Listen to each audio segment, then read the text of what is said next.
Hello friends, कैसे हैं आप लोग। ट्रैवर्स सर्वे का ये दूसरा वीडियो है। ट्रैवर्स सर्वे पार्ट टू में हमने ट्रैवर्स की टाइप्स, ट्रैवर्स की डेफिनेशन, ट्रैवर्स की टाइप, ट्रैवर्स की एक्यूरेसी के हिसाब से क्लासिफिकेशन वगैरह पढ़ी थी। चलिए दूसरा वीडियो शुरू करते हैं। देखते हैं दूसरे वीडियो में आज हम क्या पढ़ेंगे। ये लेसन 2 है। लेसन 2 में सबसे पहली चीज़ जो आज हम पढ़ेंगे वो है मेथड ऑफ ट्रैवर्सिंग, कि ट्रैवर्सिंग करने के कितने तरीके हैं। ट्रैवर्सिंग करने के 4 मेन तरीके हैं। चेन एंड कंपास मेथड, इसमें चेन से डिस्टेंस मेजर किए जाते थे और कंपास से लाइनों की बेरिंग जो है वो पड़ी जाती थी। सबसे पहला और पुराना मेथड यही इस्तेमाल होता था, आजकल नहीं इस्तेमाल होता है। प्लेन टेबल ट्रैवर्सिंग, इसमें प्लेन टेबल के ऊपर लगी हुई नीडल में से देखते हुए जो है वो लाइनें लगाई जाती थी और फिर टेबल के ऊपर लगी कंपास से ट्रैवर्स के एंगल जो है वो या बेरिंग जो है वो पढ़ ली जाती थी और मेजरिंग टेप से जो है वो लाइनों के डिस्टेंस मेजर किए जाते थे। तीसरा है fast needle method. Fast needle method में चेंजेस आती रही हैं। पहले ट्रांजिट थियोडोलाइट आए, फिर डिजिटल थियोडोलाइट्स आए, फिर अभी आजकल टोटल स्टेशन आ गए हैं। इसमें दो मेथड्स हैं। Measurement of angle between successive lines. Angle आपके दो टाइप का हो सकता है, इंटरनल या एक्सटर्नल। ठीक है, जैसे ये देखिए इसमें है कि ये हमारी एक ट्रैवर्स है, ये हमारी बेस लाइन है। बेस लाइन से आपने जब पहला पॉइंट पढ़ लिया तो अब हम क्लॉकवाइज चल पड़े हैं। 1 से हम 2 पे चले गए। 2 पे जाके आपने अपना इंस्ट्रूमेंट सेट कर लिया है। 1 को आपने बैक साइड किया है। अगर क्योंकि हम लोग क्लॉकवाइज जा रहे हैं तो अगर क्लॉकवाइज जाते हुए आपने एंगल भी क्लॉकवाइज ही पढ़ा है, जैसे इसको बैक साइड करके आपने ये डायरेक्शन पढ़ी, जैसे ये 234 है, तो ये आपका एक्सटर्नल एंगल है क्योंकि ये आपके ट्रैवर्स के बाहर बन रहा है।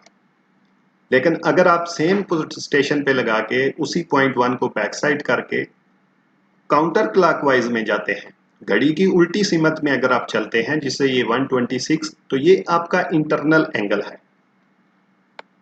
तो याद रखें, अगर आपकी ट्रैवर्स में आप क्लॉकवाइज जा रहे हैं तो इंटरनल एंगल आपका एंटी क्लॉकवाइज आएगा।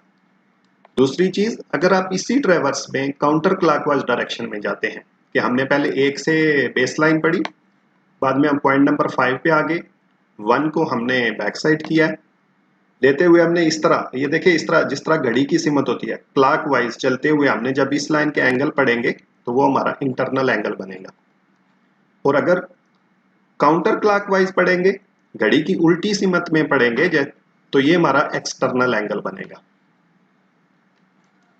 दूसरा मेथड है डिफ्लेक्शन एंगल्स। डिफ्लेक्शन एंगल्स में काउंटर का इंटरनल एक्सटर्नल का कोई चक्कर नहीं होता, क्योंकि सारे डिफ्लेक्शन एंगल मोस्टली आपके एक्सटर्नल एंगल ही बनते हैं लाइन के।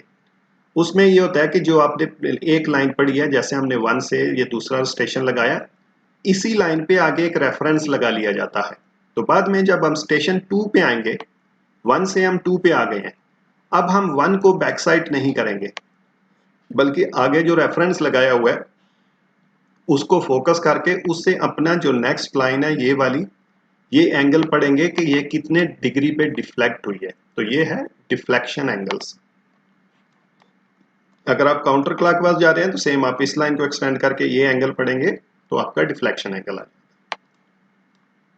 ओके, एंगल पढ़ लिया आपने। उसके बाद अब है कि ट्रैवर्स को आपने क्लोज करना है।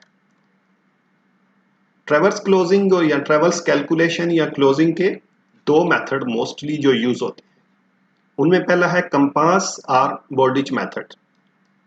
ज्यादातर फील्ड में यही मेथड इस्तेमाल किया जाता है क्योंकि ये इजी और मोस्ट एक्यूरेट मेथड है। इस मेथड में जो टोटल एरर आता है आपका ट्रैवर्स का, उसको ट्रैवर्स की टोटल लेंथ पे डिस्ट्रीब्यूट कर दिया जाता है और फिर हर लेंथ की लाइन की लेंथ के साथ मल्टीप्लाई करके प्लस माइनस करके उनको जो है एडजस्ट कर लिया जाता है। दूसरा मेथड है transit method. Transit method almost इससे मिलता जुलता है, कम यूज होता है। डिफरेंस सिर्फ इसमें क्या है कि जो आपके लैटिट्यूड या जो आपका लैटिट्यूड्स का जो एरर आएगा, उसको हम टोटल लैटिट्यूड की जो हमारी वैल्यूज आएंगी उस पर डिवाइड करके बाद में जो लाइन की लेंथ होगी उससे मल्टीप्लाई करके इसमें प्लस या माइनस कर देंगे। सेम डिपार्चर में जो आपका एरर आएगा, तो एरर इन द डिपार्चर को हम जो सम ऑफ डिपार्चर, जो हमारे डिपार्चर का टोटल आएगा उस पे डिवाइड करके बाद में लेंथ से मल्टीप्लाई करके हर लाइन में प्लस या माइनस करके एडजस्ट कर लेंगे। नेक्स्ट चीज जो ट्रेवर्स के लिए आपको पता होनी चाहिए वो बीरिंग या अजीमत का पता होना चाहिए कि बीरिंग क्या चीज है और अजीमत क्या चीज है। अगर आपको बीरिंग और अजीमत का कॉन्सेप्ट क्लियर नहीं तो आप ट्रेवर्स कैलकुलेट नहीं कर सकोगे। तो ये दो चीजें हैं, बीरिंग और अजीमत।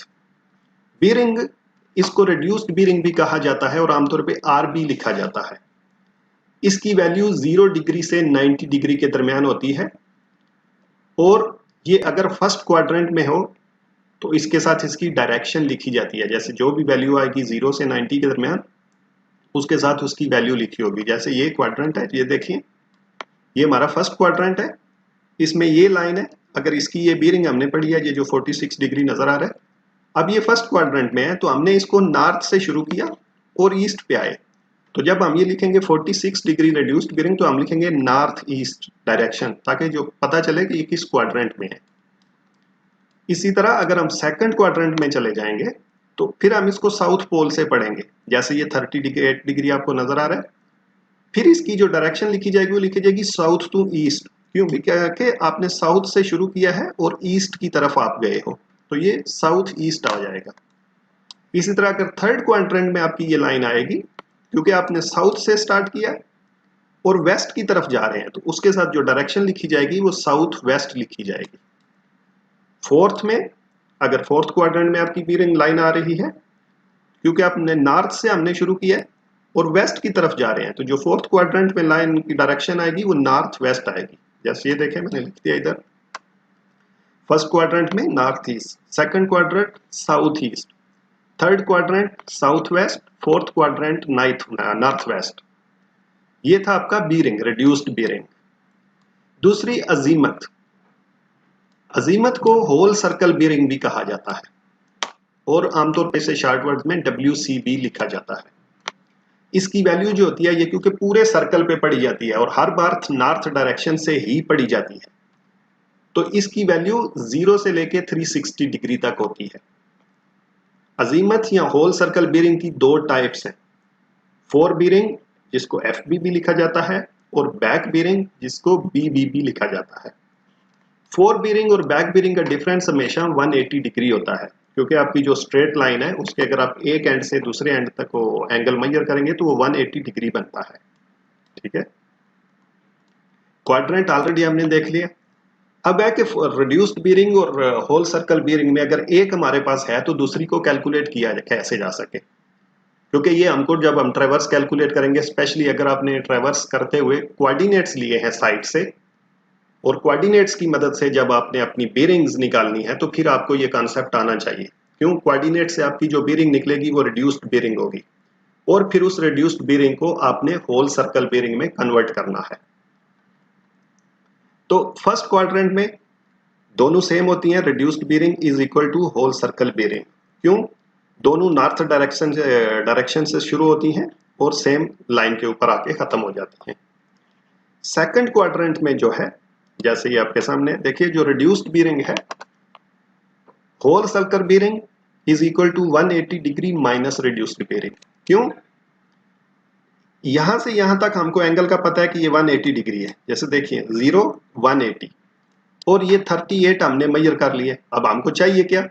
इस लाइन से लेके इस लाइन तक का एंगल, तो हम टोटल 180 से ये एंगल माइनस करेंगे तो हमारी होल सर्कल बीरिंग आ जाएगी।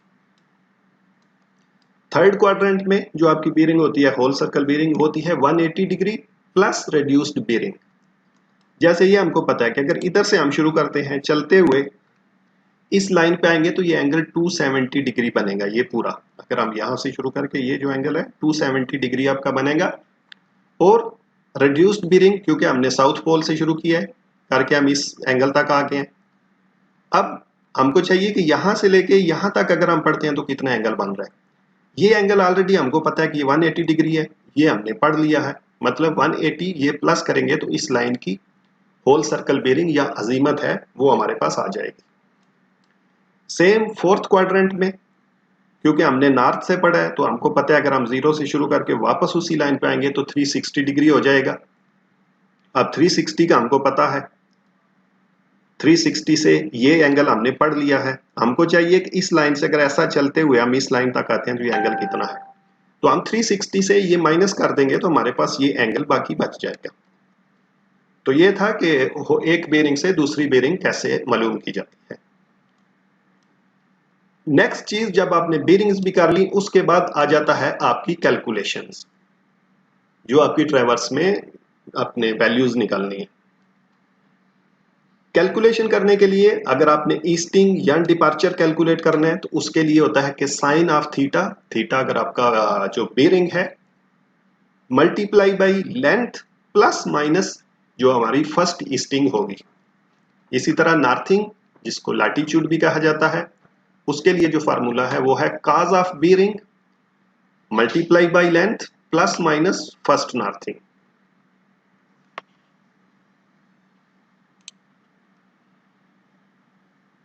तो फ्रेंड्स ये था लेक्चर 2।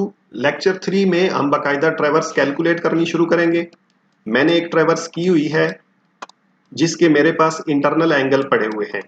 अगर आप में से किसी ने ट्रैवर्स की हुई है और उसके पास ट्रैवर्सिंग का वो चाहता है कि उसके डेटे को हम यूज करें, आप मुझे वो डेटा भेज दो, मैं उसी से कैलकुलेट कर दूंगा। नहीं तो कल मेरे पास जो डेटा पड़ा हुआ है मैं उसी से कैलकुलेट करके, तो उसी के साथ ही कल हमारा ट्रैवर्स का जो लेक्चर्स हैं वो पूरे हो जाएंगे। वीडियोस अगर आपको अच्छी लगे तो चैनल को सब्सक्राइब करिए, दोस्तों के साथ शेयर कीजिए, और अगर कोई भी चीज़ आपको समझ नहीं है, कोई भी आपका सवाल है, तो आप कमेंट्स में सवाल कर सकते हैं। मैं कोशिश करूंगा जल्दी से जल्दी आपके सवाल को जवाब दिया जाए। तो ठीक है फ्रेंड्स, नेक्स्ट वीडियो तक के लिए goodbye, see you, take care.